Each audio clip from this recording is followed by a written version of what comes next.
Salam saudaraku sekalian, selamat pagi. Semoga kita semua dalam keadaan sehat dan penuh sukacita dalam Tuhan. Sebelum kita memulai aktivitas sepanjang hari ini, alangkah baiknya jika kita mengawalinya dengan merenungkan firman Tuhan. Mari kita berdoa. Bapa di surga, kami bersyukur atas hari yang indah ini, hari yang penuh harapan. Kami akan merenungkan firman-Mu, biarlah Roh Kudus menerangi hati dan pikiran kami, agar kami sungguh memahami firman-Mu. Dalam nama Tuhan Yesus Kristus kami berdoa. Amin. Firman Tuhan yang akan kita renungkan hari ini, Amsal 15 ayat 23. Seseorang bersukacita karena jawaban yang diberikannya, dan alangkah baiknya perkataan yang tepat pada waktunya. Saudaraku, suatu hari seorang tukang kayu sedang menebang kayu di hutan di dekat sebuah jurang, dan tidak sengaja kapaknya jatuh ke jurang. Si tukang kayu amat sedih karena kapak itu adalah satu-satunya miliknya.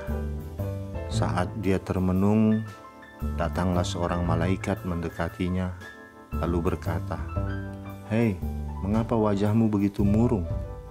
Tukang kayu itu kaget melihat kedatangan malaikat itu. Lalu dia berkata, "Ya, hatiku begitu sedih karena kapak satu-satunya milikku terjatuh ke jurang. Bagaimana aku bisa menebang kayu lagi?" Malaikat itu berkata, "Oh, begitu. Kamu jangan sedih lagi, saya akan menolong kamu, saya akan ambilkan kapak itu." Kemudian malaikat tersebut turun ke bawah jurang, dan dia ingin menguji kejujuran si tukang kayu tersebut dengan memberikan kapak yang lain, yaitu kapak yang terbuat dari emas. Malaikat itu mendekatinya, "Inikah kapakmu itu?" Tukang kayu menjawab, Bukan, kapak saya jelek, sudah tua, dari besi biasa." Kemudian malaikat tersebut mengambil kapak yang kedua yang terbuat dari perak, lalu memberikan kepada si tukang kayu itu. Namun tukang kayu itu menjawab, "Ini bukan juga, punya saya jelek." Malaikat tersebut senang karena tukang kayu itu jujur.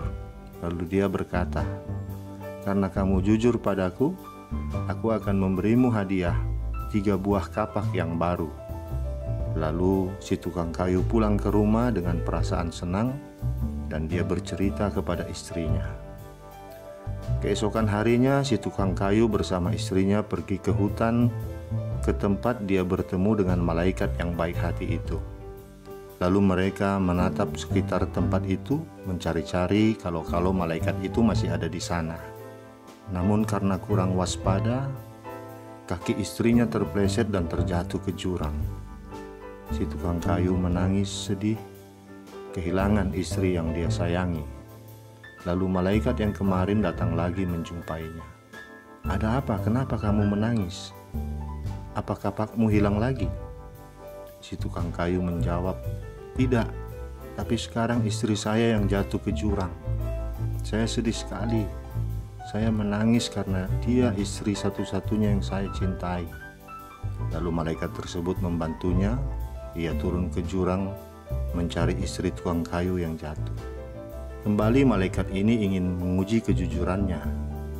Dia datang membawa seorang perempuan yang begitu cantik bagai bidadari. Malaikat itu bertanya, "Inikah istrimu?" Lalu tukang kayu dengan gugup dan perlahan menjawab, Iya, betul, dia istri saya." Malaikat itu menjadi sedih karena si tukang kayu membohonginya. Lalu dia berkata, "Oh, kenapa kamu bohong? Kenapa kamu tidak jujur?" Lalu tukang kayu membela dirinya. "Ya, saya bingung. Kalau saya jujur, nanti kau berikan saya 3 orang istri." Malaikat itu tertawa terbahak-bahak. Dia mengingat hadiah yang diberikannya kemarin 3 buah kapak. Lalu malaikat itu bertanya, Apakah kamu mencintai istrimu dan ingin dia kembali kepadamu? Si tukang kayu menjawab, "Ya, saya sangat mencintainya dan ingin dia kembali kepadaku." "Baiklah," kata malaikat itu. Lalu malaikat itu menolongnya, membawa istrinya yang dia cintai itu kembali kepadanya. Saudaraku, pada dasarnya tidak ada orang yang ingin dibohongi. Pembohong sekalipun pasti tidak suka dibohongi. Kita perlu membayangkan akibat buruk dari kebohongan, karena satu kebohongan akan mendatangkan banyak kebohongan lagi. Untuk menutupi satu kebohongan, pasti ada kebohongan lain yang tercipta. Maka hidup dalam kebohongan akan menyusahkan diri sendiri. Sifat jujur termasuk ke dalam salah satu sifat baik yang dimiliki oleh manusia. Orang yang memiliki sifat jujur merupakan orang yang berbudi mulia, dan yang pasti merupakan orang yang beriman. Memiliki sifat jujur di dalam diri ibarat memiliki harta yang berharga. Kejujuran menjadi satu di antara sifat terpuji.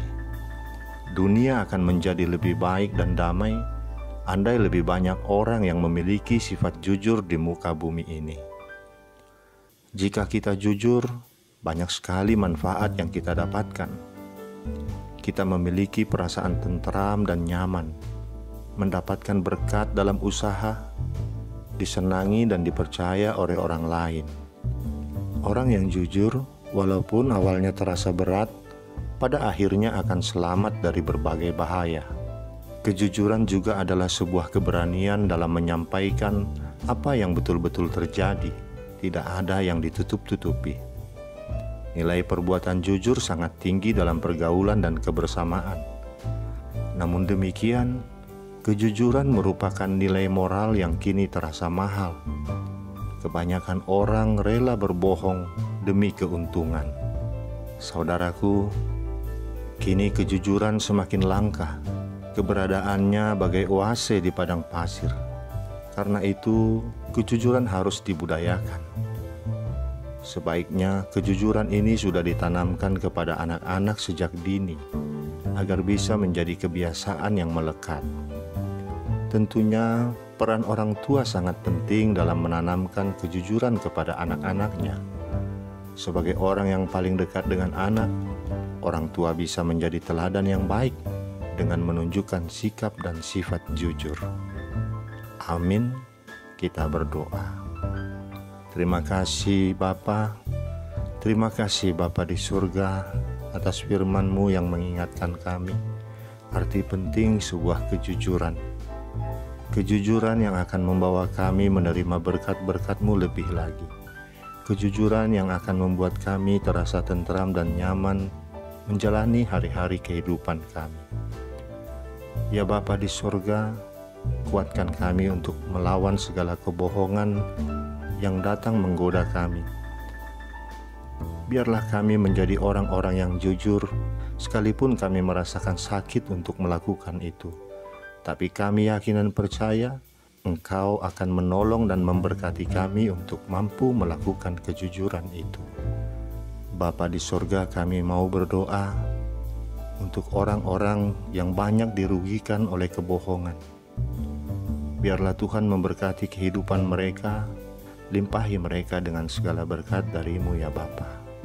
Terima kasih Bapa, dalam nama anak-Mu Tuhan Yesus Kristus kami berdoa. Amin. Selamat beraktivitas saudaraku semua, Tuhan memberkati. Shalom.